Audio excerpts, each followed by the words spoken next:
د افغانستان د اسلامي امارات د دفاع وزیر ملا محمد یعقوب په امر د راپورونو له مخې افغان ځواکونه د سپین بولدک له لارې اوښتې ویل کیږي چې اوس مهال د کویټه په شاوخوا کې جګړه روانه ده. د حقیقت نیوز چینل درنو کتونکو سلام، ستړي مشئ، وخت مو په خیر.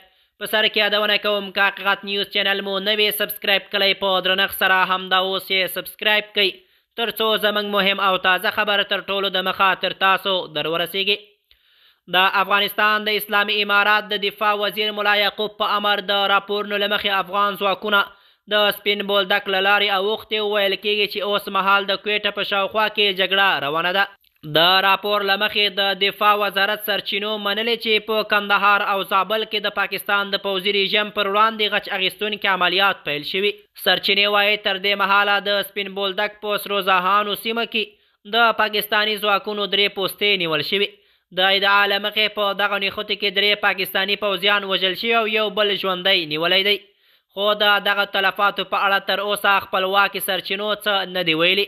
راپورونه زیاتوي چې جګړه لا هم په ځینو سیمو کې روانه ده او وضعیت ترینګلی بلل کیږي. د سیمې اوسیدونکي د تاوتریخوالي له پراخېدو اندېښنه لري او د ملکي وګړو د خوندیتوب غوښتنه کوي.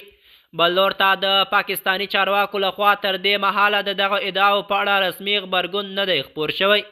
پوځي او سیاسي شنونکي وایي که دا نښتې پراخې شي ښایي د دواړو هیوادونو ترمنځ کړکېچ نور هم زیات شي او سیمه له جدي او بشري ستونزو سره مخ کړي. کارپوهان ټینګار کوي چې د سرحدي شخړو دوام کولی شي د سیمې ثبات ته زیان ورسوي او اړتیا ده چې د کړکېچ کمولو لپاره سیاسي او ډیپلوماتیکي لارې وکارول شي. د حقیقت نیوز چینل درنو کتونکو زموږ د نن ورځې چمتو شوی خبر تر همدې ځای تر بیا مو په الله سپارم.